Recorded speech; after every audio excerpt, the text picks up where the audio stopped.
जी हाँ, शुक्रिया सरकार। बहुत स्वागत है आप सभी का R9 टीवी के इस विशेष कार्यक्रम में। मैं हूं जब्बार खान। लॉकडाउन के बाद दूसरे राज्यों में फंसे उत्तर प्रदेश के मजदूरों की लगातार घर वापसी जारी है। सीएम योगी के निर्देश पर मजदूर अब अपने अपने गृह जनपद की तरफ लौट रहे हैं। यूं तो कई जिलों में लोग और मजदूर वापसी कर ही रहे हैं और इन सब के बीच में 188 मजदूर मुजफ्फरनगर पहुंचे तो उन्होंने राहत की सांस ली। देखिए रिपोर्ट।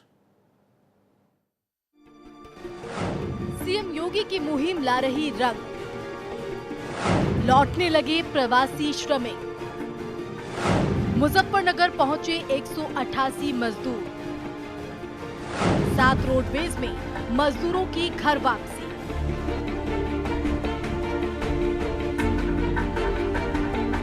सीएम योगी जो कहते हैं वो करते भी हैं, यानी उनकी कथनी और करनी में कोई फर्क नहीं। यही वजह है कि छात्रों को यूपी में वापस लाने के सफल ऑपरेशन के बाद अब प्रदेश के मुखिया के निर्देश पर दूसरे राज्यों में फंसे यूपी के प्रवासी श्रमिकों और लोगों को उनके घर पहुंचाने का काम भी शुरू हो गया है। ये मुजफ्फरनगर की तस्वीर है और तस्वीरों में लाइन लगाकर बड़ी संख्या में बैठे ये वो लोग हैं जो लॉकडाउन की वजह से दूसरे राज्यों में फंस गए थे, जिन्हें बसों के जरिए वापस अपने प्रदेश लाया गया है, जिसका इन मजदूरों को भी बेसब्री से इंतजार था। दरअसल सीएम योगी ने दूसरे राज्यों में 14 दिन का क्वारंटीन पूरा कर चुके यूपी के सभी कामगारों और मजदूरों को चरणबद्ध तरीके से वापस लाने और उन्हें घरों तक पहुंचाने की घोषणा की थी। और इसी कड़ी में रोडवेज की 7 बसें लॉकडाउन में हरियाणा, पंजाब समेत दूसरे राज्यों में फंसे 188 मजदूरों को लेकर मुजफ्फरनगर पहुंची। वहीं इस दौरान सोशल डिस्टेंसिंग का ध्यान रखते हुए प्रशासन के अधिकारियों और स्वास्थ्य विभाग की टीम की मौजूदगी में मजदूरों की प्रारंभिक जांच पड़ताल और थर्मल स्कैनिंग करने के बाद उनके नाम पते नोट कर डाटाबेस भी तैयार किया गया। प्रदेश के मुखिया योगी आदित्यनाथ ने हमेशा परिवार और समाज की अपेक्षा राज्य धर्म को महत्व दिया है और वो कोविड-19 महामारी से प्रदेश की 23 करोड़ जनता को बचाने और इस जंग को जीतने के लिए भी यही भूमिका निभाते हुए दिन रात एक किए हुए हैं, जिससे उनका कर्तव्य बोध, राजधर्म के पालन के साथ ही नियमों के प्रति सम्मान का बोध भी साफ झलकता है। जाहिर है हमें भी योगी आदित्यनाथ की जीवन चरित्र को आत्मसात करने और कोरोना से जंग के लिए बनाए गए नियमों का कड़ाई से पालन करने की जरूरत है। मुजफ्फरनगर से परवेज मलिक की report, R9 TV, Uttar Pradesh, Uttarakhand. तो हमारे सहयोगी की रिपोर्ट आपको देख करके अंदाजा लगा होगा कि किस तौर पर लोग बाहर के राज्यों से, दूसरे राज्यों से अब अपने राज्य में वापसी कर रहे हैं और कैसे खुश हैं। और इधर मुख्यमंत्री योगी आदित्यनाथ की मुहिम का असर कुछ इस तरीके हुआ जिसमें आप 6 तस्वीरें देख रहे हैं। हरियाणा से 70 लोग अयोध्या पहुंचे हुए हैं। सभी 70 लोग क्वारंटीन किए गए।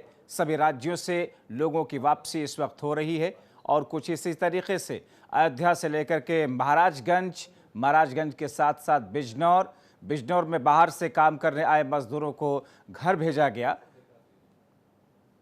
मुजफ्फरनगर, बागपत, शामली, ये 6 तस्वीरें जो कि आप इस वक्त देख रहे हैं, जहां पर दूसरे राज्यों से लोगों के आने का सिलसिला शुरू हुआ और अपने अपने गृह जनपद, अपने अपने घर पे वो आराम के साथ में पहुंचे हुए हैं। और ये सब कुछ मुख्यमंत्री योगी आदित्यनाथ की कोशिश और उनके फैसले और उनके दिशा निर्देश का नतीजा रहा है। यह अयोध्या की तस्वीर आप इस वक्त देख रहे हैं, जहां पर 70 लोग आज अयोध्या में वापस पहुंचे, अपने वतन पहुंचे, अपने घर पहुंचे। और ऐसे में लोगों ने जाहिर तौर पर न सिर्फ राहत की सांस ली, अपने बीवी बच्चों, अपने उन लोगों के साथ पहुंच करके जहां पर उन्होंने जिंदगी शुरू की थी। हालांकि फिलहाल इन लोगों को 14 दिनों का क्वारंटीन सेंटर के लिए एक अवधि दी गई है, वहां पर इन्हें समय बिताना होगा। उसके बाद वे अपने घरों को, अपने वतन को वापस जाएंगे। मगर जिस तरीके से अपने प्रदेश में वापस आकर के इनकी जो चिंताएं थीं वो कहीं ना कहीं खत्म हुई है।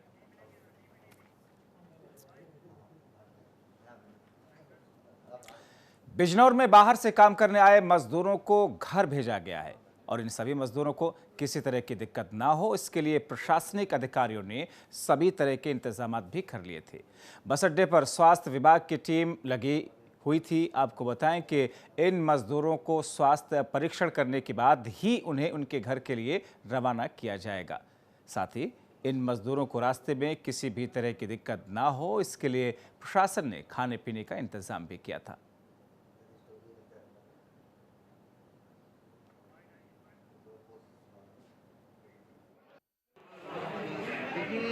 ये हमारे मुख्यमंत्री माननीय मुख्यमंत्री जी ने जो मजदूर वापस बुलाए हैं अपने गंतव्य तक पहुंचाने के लिए, तो अम्बाला से चलकर यहाँ पर बिजनौर पहुँच रहे हैं और ये 5 बसें अभी तक हमारे पास आ चुकी हैं और इन बसों में उतरने वाले जितने भी व्यक्ति हैं उन सब लोगों का हम स्वास्थ्य परीक्षण कर रहे हैं और टेम्परेचर भी नोट कर रहे हैं और ये देख रहे हैं कि वो स्वास्थ्य के अलावा उनको और दूसरे कोई प्रॉब्लम तो नहीं है। लॉकडाउन की वजह से कई राज्यों में फंसे यूपी के मजदूरों को योगी सरकार वापस ला रही है और ऐसे में हरियाणा में फंसे महाराजगंज जिले के रहने वाले 402 मजदूरों में से 225 मजदूर वापस लौट चुके हैं। तस्वीरें आप देख रहे हैं, जिन्हें अब फरेंदा के जयपुरिया इंटर कॉलेज में रखा गया है, जहां स्वास्थ्य विभाग की टीम मजदूरों का मेडिकल परीक्षण करा रही है, जिसके बाद में उन्हें अलग अलग इलाकों में बने क्वारंटीन सेंटर में रखा जाएगा। वहीं वापस लौटने पर मजदूर यूपी सरकार की जमकर सराहना कर रहे हैं, शुक्रिया अदा कर रहे हैं।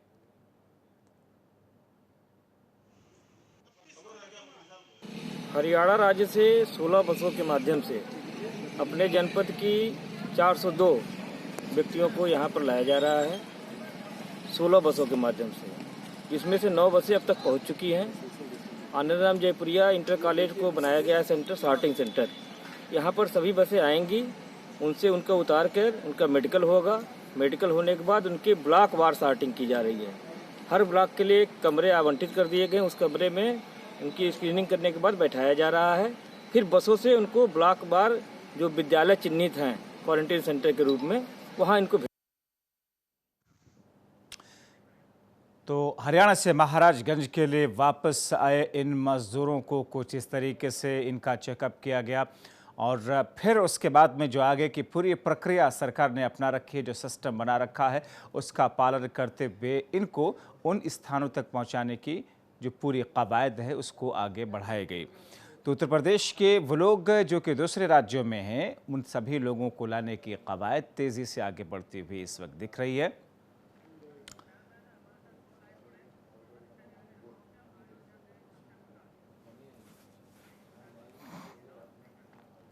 तो घर वापसी की इस प्रक्रिया के बाद में जो लोग घर वापस लौट रहे हैं, मुख्यमंत्री योगी आदित्यनाथ की सराहना कुछ इस अंदाज में कर रहे हैं कि वो कह रहे हैं कि शुक्रिया सरकार। हमारे साथ में हमारे 2 सहयोगी लखनऊ से और अयोध्या से इस वक्त जुड़ रहे हैं, सीधे उनकी तरफ रुख कर लेते हैं। लखनऊ से हमारे साथ में आदित्य जुड़ रहे हैं और साथ ही साथ में हमारे साथ में जो अयोध्या से हमारे सहयोगी इस वक्त सत्य प्रकाश है। आदित्य द्विवेदी, जाहिर तौर पर एक बड़ी प्रक्रिया है, एक बड़े एहतियात के साथ में इन लोगों को लाने और प्रदेश से दूसरे राज्यों को भेजने की पूरी प्रक्रिया है, वो पूर्ण रूप से अपनाई जा रही है। किस तौर पर इस वक्त इस कवायद को देखा जा रहा है, वहां पर किस तौर पर लोगों में उत्साह है, जोश है? क्योंकि कुछ लोग उत्तर प्रदेश से अपने घरों को जा रहे हैं, कुछ लोग बाहर से अपने घर उत्तर प्रदेश आ रहे हैं। आदित्य,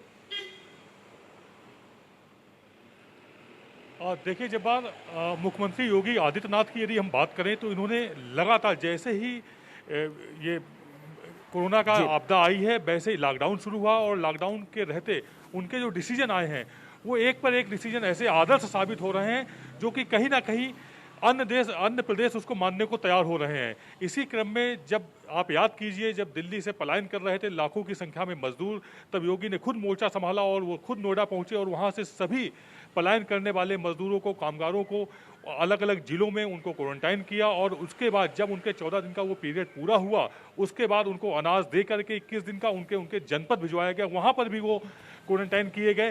तो ये जो एक व्यवस्था है, इस पर योगी की निगाह शुरू से ही थी। इसीलिए उन्होंने सबसे पहले नोडल अफसर नियुक्त किए हुए थे सभी उन राज्यों में जहाँ उत्तर प्रदेश का अगर एक भी व्यक्ति है। महाराष्ट्र में, गुजरात में, पंजाब, हरियाणा और राजस्थान ये ऐसे प्रदेश हैं जहां पे बड़ी तादाद में कामगार मजदूर मजदूरी करने के लिए उत्तर प्रदेश, बिहार और कई राज्यों से आते हैं, लेकिन उत्तर प्रदेश की भी संख्या ठीक ठाक है। आदित्य, इस तो पूरी ये प्रक्रिया बात पर हम योगी के चर्चा दिमाग में पहले से करेंगे, थी, मगर उन्होंने रुख कर चरणबद्ध लेते ढंग हैं से अयोध्या की तरफ, जहां पर आज बहुत सारे मजदूर दूसरे प्रदेशों से वापस अपने घर लौटे हैं। सत्य प्रकाश, जाहिर तौर पर अयोध्या के अंदर उन मजदूरों का, उन लोगों की खुशी का ठिकाना नहीं होगा।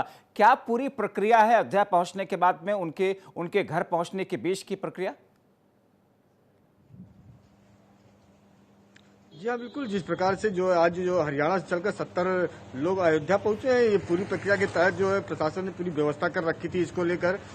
अयोध्या के जो है मुख्य जहाँ प्रवेश मार्ग है वहाँ पर एक प्राइवेट स्कूल उसको हायर किया गया, वो क्वारंटीन सेंटर बनाया गया है। बसों के माध्यम से वो सभी वहां पहुंचे, उसके बाद थर्मल स्कैनिंग हुई और उसके बाद जांच प्रक्रिया के बाद फिर उनको जो है उनके गांव तक पहुंचाने के साथ ही गांव में एक क्वारंटीन सेंटर भी बनाया गया। उस क्वारंटीन सेंटर में सबको 14 दिनों तक रखा जाएगा। उसके बाद फिर 14 दिन के बाद फिर उनको अपने घर रवानगी दी जाएगी। लेकिन इस प्रक्रिया को लेकर जो व्यवस्थाएं हैं, कहीं ना कहीं सरकार के जो एक बढ़ते कदम है उसको लेकर जिला प्रशासन ने पूरी व्यवस्था कर रखी है। और यानी कि सत्य प्रकाश, जिन लोगों की वापसी हो रही थी जी, उनके लिए जो क्वारंटीन सेंटर थे वो ब्लॉक स्तर पर बनाए जा रहे थे, मगर इस बार गांव-गांव के स्तर पर ये क्वारंटीन सेंटर बनाए जा रहे हैं। जो जिस गांव के होंगे उन्हें उसी गांव के पास में या नजदीक में क्वारंटीन किया जाएगा।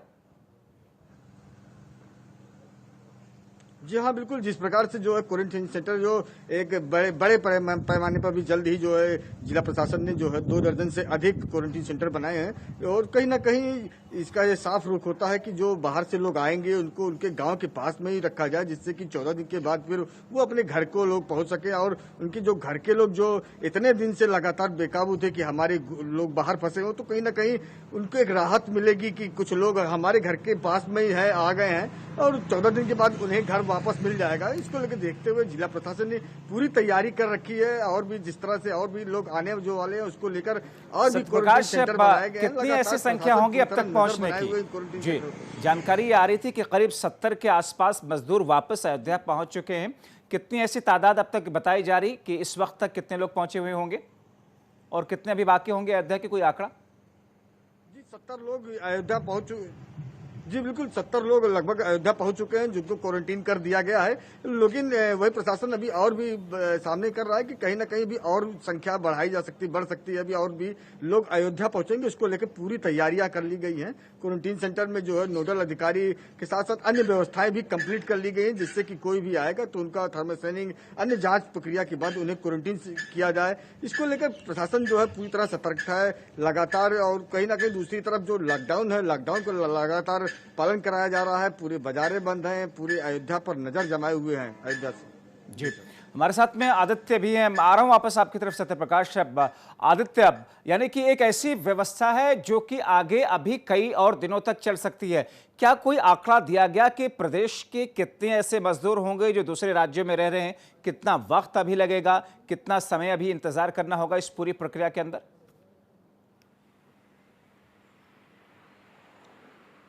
जब्बार, अगर हम मजदूरों की संख्या की बात करें तो लगभग 10 लाख के करीब अलग अलग प्रदेशों में मजदूर फंसे हुए हैं, जिनको लाने का काम चल रहा है, जो चरणबद्ध तरीके से चलेगा, कई चरणों में चलेगा। और जो एक संख्या तय की गई, जो रूपरेखा तैयार की गई है योगी सरकार ने, उसके मुताबिक एक जिले में अधिकतम 15,000 मजदूर तक रोके जाएंगे। इनको विद्यालयों में, बारातशालाओं में और धर्मशालाओं में रोका जाएगा। अगर उसके बाद भी कम पड़ी तो कुछ होटल भी हायर किए जाएंगे। इसके अलावा इनको अस्थायी किचन बनाई गई है, वहाँ साफ सफाई का पूरी व्यवस्था की गई है। उनको मास्क दिए जाएंगे, सोशल डिस्टेंसिंग का पूरी तरह से फॉलो किया जाएगा।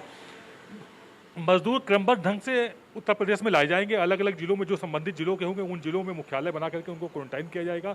14 दिन रखने के बाद फिर उनको 15 दिन का पूरा भोजन भी दिया जाएगा, ताकि वो अपने घर भी पहुंचे तो पूरा भोजन उनको 15 दिन तक उपलब्ध हो सके। क्योंकि लॉकडाउन का पीरियड जब बाद अभी और बढ़ रहा है, ये बात तय हो चुकी है। देखने को मिला है कि बिना लक्षण के ही कोई शख्स कोरोना का पॉजिटिव पाया गया है, या कई बार एक बार होने के बाद में दोबारा से स्वस्थ होने के बाद फिर से उसे कोरोना के लक्षण मिल गए हैं, या कई बार एहतियाती तौर पर 2 रिपोर्ट नेगेटिव आई, उसके बाद में 2 रिपोर्ट पॉजिटिव आई जाती है।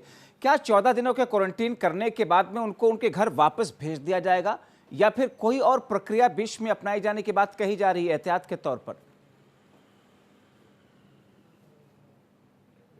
देखिए, जब अभी जो एक तैयारी है उसके मुताबिक ये जो संख्या है मजदूरों की, कामगारों की, ये 10 लाख के आसपास है। तो इनका थर्मल स्कैनिंग होगा और यदि किसी मजदूर को या कामगार काम करने वाले उस गरीब को अगर ऐसे लक्षण मिले कि उसको खांसी आ रही है, बुखार भी है और जुकाम भी है, तो उसको बिल्कुल अलग कर दिया जाएगा और उसकी जो है कोरोना की भी टेस्टिंग होगी। यदि वो सामान्य है और उसको कोई लक्षण ऐसे नहीं दिख रहे हैं तो थर्मल स्कैनिंग के साथ ही सोशल डिस्टेंसिंग मेंटेन रखी जाएगी और उसको 14 दिन यहाँ छोड़ने के बाद जब वो अपने घर जाएगा तो उसको अपने घर में भी 14 दिन क्वारंटीन ही रहना होगा, बिल्कुल अलग रहना होगा, सबसे अलग, और हाथ भी सैनिटाइज करने होंगे, मास्क लगा के रहना होगा। ये सारी हिदायतें मजदूरों को दी जा रही है। जी जब्बार जी, आदित्य बने रहिए हमारे साथ में। सत्यप्रकाश हमारे साथ में फिलहाल। बहुत शुक्रिया सत्यप्रकाश इन तमाम जानकारी के लिए। तो दरअसल अयोध्या में आज सुबह 70 लोग ऐसे थे जो कि दूसरे राज्यों में रह रहे थे। उन 70 लोगों की अपने घर की वापसी हो चुकी है। उस वक्त की तस्वीरें जिस वक्त बसों के जरिए उनको अयोध्या पहुंचाया गया और उसके बाद में थर्मल स्क्रीनिंग के साथ साथ में उनके चेकअप, उनके टेस्ट या पूरी प्रक्रिया है उसको अपनाने के साथ साथ में उन्हें अब एक इस ट्रैक पर ले जाने की कोशिश की जा रही है ताकि वो अगले 14 दिनों के बाद में अपने घरों को लौट सकें। लेकिन अब इसके साथ ही अयोध्या के साथ ही दूसरे ऐसे कई सारे शहर हैं जहां पर मजदूरों के वापसी की जो पूरी प्रक्रिया है वो तेजी से आगे बढ़ रही है। और ऐसे में दो तरफा, यानी कि एक तरफ प्रदेश के अंदर लोगों के आने का सिलसिला है तो दूसरी तरफ प्रदेश से बाहर भी जाने के सिलसिले देखे जा रहे हैं, क्योंकि दूसरे राज्यों के जो लोग हैं, जो मजदूर हैं, उनको यहाँ से अपने अपने राज्यों में जाने की इजाज़त तो दी ही गई है। साथ ही साथ में उसके लिए तैयारियां, व्यवस्थाएं भी उत्तर प्रदेश की योगी सरकार ने कर रखा है। हालांकि उन्होंने शुरुआत में शर्त लगाई थी कि अगर दूसरे राज्यों के मुख्यमंत्री चाहें, कॉपरेट करें, वो लोग कहें, तो फिर इस प्रक्रिया को तेजी से आगे बढ़ाने की तरफ हम आगे बढ़ सकते हैं। बुलंदशहर में भी आज कई सारे मजदूरों की वापसी हुई है। हमारे सहयोगी समीर अली हमारे साथ में इस वक्त सीधे बुलंदशहर से जुड़ रहे हैं, क्योंकि आपने देखा अयोध्या में किस तरीके से वापसी हुई। और इसके साथ में लखनऊ में हमारे सहयोगी जुड़े हुए हैं आदित्य। समीर बुलंदशहर से हमारे साथ में इस वक्त जुड़े हुए हैं। हम समीर अली की तरफ चलेंगे, रुख करेंगे, मगर जो पूरी प्रक्रियाएं हैं इस बीच में उन तमाम चीज़ों को देख करके फ़िलहाल यही अंदाज़ा लग रहा है कि जो व्यवस्थाएं हैं उन व्यवस्थाओं को लेकर के किस तौर पर ज़मीनी स्तर पर एग्जीक्यूट करने के लिए पूरा प्रशासनिक अमला इस वक्त जूझ रहा है। बुलंदशहर का रुख करते हैं, हमारे सहयोगी इस वक्त समीर अली सीधे हमारे साथ में जुड़ रहे हैं। समीर, अयोध्या की तस्वीरें हमने दर्शकों को दिखाई। बुलंदशहर में कितनी ऐसी तादाद होगी लोगों की वापसी की, और वहां पर जो पूरी प्रक्रिया है, जो व्यवस्था है, जो इंतजामात हैं, वो किस तौर पर हैं? आपने हालात का जायजा लिया वहां पर जाकर के, क्या कुछ दिखा? देखिए, जब बुलंदशहर के अंदर अलग अलग राज्यों से कल तकरीबन 2 से 2.5 हज़ार मजदूर और अन्य लोग बुलंदशहर में लौटे हैं, जिनको पहले से ही क्वारंटाइन किया गया था। जहां जिस भी वो जनपद या राज्य में थे, उन लोगों को क्वारंटाइन नहीं किया गया, थर्मल स्कैनिंग करके उनके घरों तक उनको छुड़वाया गया। बाकी जो नए हैं, जिनकी थर्मल स्कैनिंग में जिन पर बिल्कुल भी शुबहा था, उनको 14 दिन के लिए क्वारंटाइन रखा गया है। लोगों में खासी खुशी देखी गई, कहीं ना कहीं सरकार के इस निर्णय से लोग खुश हैं ताकि वो अपने वतन लौट पाए हैं, अपने गांव, अपने घर पहुंच पाएं। जिस तरह देश महामारी के वक्त दौर से गुजर रहा है, जो लोग हैं, मजदूर किस्म के लोग हैं, वो काफ़ी खुश थे कि वो अपने घर रहेंगे, अब परिवार के साथ समय जो है वो गुजार पाएंगे। जब जी अब समीर, ऐसी कंडीशन में जो एक व्यवस्था की गई है कि कई जगहों पर जो मजदूर हैं उन्हीं के गांव में ही, गांव के पास ही उन्हें क्वारंटाइन किया जा रहा है, क्या बुलंदशहर में भी वैसा ही है? बिल्कुल इसी तरह से प्रशासन मुस्तैद है और जो क्वारंटाइन लोगों को किया गया है उनके घरों के आसपास, उनके गांवों के आसपास ही रखा गया है। जिस तहसील से बिलोंग करता है उसको उसी तहसील में क्वारंटाइन 14 दिन के लिए रखा जाएगा, फिर उनको उनके घर वापस जाने की अनुमति मिलेगी। जी, बने रहिए हमारे साथ समीर। हमारे साथ में बागपत इलाके से विश्वजीत इस वक्त जुड़ चुके हैं। विश्वजीत, मजदूरों के आने का सिलसिला तो जारी है, बातचीत हुई होगी आपकी, किस किस्म के तजर्बे वो बता रहे हैं कि इस बीच में उन्हें किस किस्म की दिक्कतें आ रही थी या फिर घर आने के लिए किस तौर पर बेताब थे, और उसके बाद प्रदेश सरकार की तरफ से जो फैसला लिया गया, कितने खुश हुए हो? देखिए जब्बार, मैं आपको बता दूं, बागपत में लगभग 1303 जो लोग थे वो हरियाणा के रास्ते जो है बागपत में आए थे। और अगर बात की जाए व्यवस्थाओं की, तो व्यवस्थाएं जो थी, शासन और प्रशासन की व्यवस्थाएं की गई थी, लेकिन उस व्यवस्थाओं के बीच में कुछ अव्यवस्थाएं भी थी। हालांकि प्रशासन का यही कहना था कि जो व्यवस्थाएं हैं वो सुचारू रूप से चलाई गई हैं। 1303 के लगभग जो है मजदूर यहाँ पर आए थे जिनकी थर्मल स्कैनिंग की गई। उसके बाद वो लोग जिस जिले के थे उनकी बसों में उन्हें बैठाया गया, उन्हें खाना दिया गया, पानी दिया गया। साथ ही साथ जो लोग किस तरह की दिक्कत थी उन्हें फर्स्ट एड की भी वहां पर व्यवस्था की गई थी। उसके बाद उन्हें जो है अब अपने जिलों के लिए रवाना किया गया। जी जब्बार जी, और ऐसे में कितनी ऐसी संख्या होगी उन लोगों की और कितने लोग बागपत में होंगे जो दूसरे राज्यों के रह रहे होंगे, क्योंकि उनके जाने का भी प्रावधान किया जा रहा है? देखिए जब्बार, जो बागपत में जो लोग आए थे वो टोटल जो लोग थे वो 1303 लोग यहाँ पर आए हुए थे और उन लोगों की थर्मल स्कैनिंग करने के बाद यहाँ से जो है दोनों की जिलों की बसों में वहां पर भेजा गया है। साथ ही साथ आपको मैं ये भी बता दूं, जो लोग यहाँ पर कुछ लोग वहां पर क्वारंटाइन नहीं किए गए थे, लगभग 1 दर्जन जो लोग हैं वो बागपत में क्वारंटाइन किए गए हैं। लगभग 14 से 28 दिन का बीच का उनका समय है। उसके बाद उन लोगों को अपने घरों के लिए भेजा जाएगा। जी, अब विश्वजीत हमारे साथ पे आप बने रहे, क्योंकि हमारे साथ इस वक्त अलग अलग जगहों से सहयोगी भी जुड़ रहे हैं। समीर, हमने अलग अलग जगहों की तस्वीरें दिखाई है। अब प्रशासनिक जो अमला है बुलंदशहर का, वो किस तौर पर आगे की तैयारियों को लेकर के क्या कुछ कह रहा है? बुलंदशहर का प्रशासन लॉकडाउन डे फर्स्ट से ही पूरी तरह से अलर्ट है। देखा गया है कि बुलंदशहर के हर एक चौराहों पर पूरी तरह से हर वक्त पुलिस बल तैनात रहता है। साथ ही साथ वक्त रहते ही अलग अलग हॉटस्पॉट चिन्हित किए गए, जहां पर पुलिस बल भी लगाया गया। लगातार बुलंदशहर प्रशासन सक्रिय दिखाई दे रहा है कोरोना की चैन तोड़ने में। और जो यहाँ से राहत की खबर ये भी है कि 5 लोग ठीक होकर घर भी गए हैं, तो कहीं ना कहीं लोगों की हिम्मत बढ़ी है कि कोरोना से लड़ा जा सकता है। प्रशासन यही डोर टू डोर समझाने की लोगों को कोशिश कर रहे हैं कि आप एहतियात बरतेंगे तभी इस जहरीले वायरस से इस वक्त एक बड़ा इलाज है। आप विश्वजीत की तरफ रुख कर लेते हैं, बागपत से हमारे साथ में विश्वजीत। एहतियात ही एक बड़ा इलाज है, जाहिर तौर पर प्रिवेंशन ही मौजूदा वक्त में एक क्योर के तौर पर देखा जा रहा है। ऐसी स्थिति में बागपत इलाका, जो कि देश की राजधानी दिल्ली से भी आसपास ही है, बहुत ज़्यादा दूर नहीं है, ऐसे में कोरोना का संक्रमण आने वाले लोगों की वजह से कोई ऐसा अंदेशा ना रहे, उस अंदेशे को दूर करने के लिए किस तौर पर सख्ती बरती जा रही है बागपत में? देखिए जब्बार, जो सावधानियां हैं वो सावधानियां बरतने के लिए प्रशासन जो है पूरी तरह से मुस्तैद है। हरियाणा यूपी की जो सीमा है वो पूरी तरह से सील है। साथ ही साथ जो यहाँ से दिल्ली की जो सीमा है उसको सील किया गया है। बैरिकेटिंग लगाए गए हैं, पूरे हाईवे पर जगह जगह बैरिकेटिंग्स किए गए हैं। साथ ही साथ जो लोग बाइक से या 4 व्हीलर से निकल रहे हैं उन लोगों को समझाया जा रहा है और उनको किसी ना किसी माध्यम के द्वारा जो है समझा करके वहां से वापस भेजा जा रहा है कि अनावश्यक रूप से आप बाहर ना निकले। हालांकि ऐसी स्थिति में कुछ लोग ऐसे हैं जो निकल रहे हैं, जिसके चलते पुलिस की कार्रवाई भी हो रही है और उन लोगों के वाहनों के भी चालान किए जा रहे हैं। जी जब्बार। चलिए विश्वजीत, आपका और समीर अली आपका, आप दोनों का बहुत शुक्रिया। तो ये थी हमारी खास पेशकश शुक्रिया सरकार में, क्योंकि उत्तर प्रदेश के मुख्यमंत्री योगी आदित्यनाथ ने अपने विजन को जिस तरीके से दिशा निर्देश के तौर पर उसका असर जमीनी स्तर पर देखा है और जो फैसले लिए गए हैं उनका क्रियान्वयन जिस तरीके से हो रहा है, और यही वजह है कि आज बाहर से बेसहारा वो मजदूर जो कि घरों को लौटना चाह रहे थे, आने के बाद में यही कह रहे हैं, शुक्रिया सरकार।